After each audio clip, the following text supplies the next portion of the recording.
Hey there, welcome back. On this episode of Unusual Foods, we'll be taking a look at the red curry squash. So this here is a red curry squash, and I actually had a third one which was in between these two in size. I believe this is actually the full size of it though. So I grew this in my garden this year, and they produce a lot of seeds, that's for sure, but they didn't grow particularly well in dense clay soil. So if you had good soil, you'd probably produce a decent amount of them. I'm not sure how prolific they are though. This squash comes from Japan. There's like cryptic cracks in my walls. This squash comes from Japan, and I've just steamed it up here in my Instant Pot. If you ever tried an Instant Pot, they're fantastic. And it makes it super easy to cook squash or any sort of pumpkins, potatoes, sweet potatoes, any of that kind of stuff. So this stuff is super soft now. We'll give this a try. I've never tried this, but I'm excited because it's supposed to taste very nutty or like nuts. It smells very, very earthy.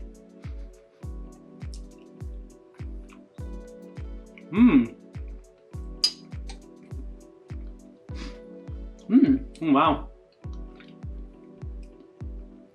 Yeah, it's very good. The flavor is not like super complex, it's very simple. It tastes like 50% nuts, 50% squash, with a kind of an earthy aroma floating around in there. Yeah, very good. It's very nice. I cooked this about the same amount of time you'd cook a potato, so it doesn't take an exceptionally long amount of time to cook it like, say, a Japanese sweet potato. But yeah, the smell is really good. Yeah, I bet if you mix this with some chickpeas, some paprika, garlic, a little bit of hot sauce in there, and zip that up in a food processor, put that on some toast, some avocado toast, or rice crackers, this would be fantastic. It's like a good filler thing to mix with. I mean, you could just salt and pepper or whatever, but by itself, it's just a very simple squash. The only squash I really eat by itself is kabocha squash, just because the taste is so legendary, really. It's delicious.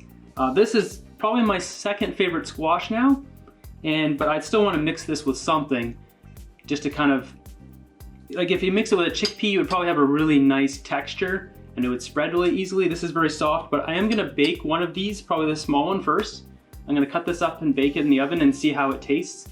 And if it changes the flavor, or if it's significantly different, I'll pin a comment in the bottom of this video. So if you enjoyed this video, if it gave you any insight into the red curry squash, be sure to leave a thumbs up in the comment section down below. Hope you guys enjoyed the episode, and until next one, have a great day.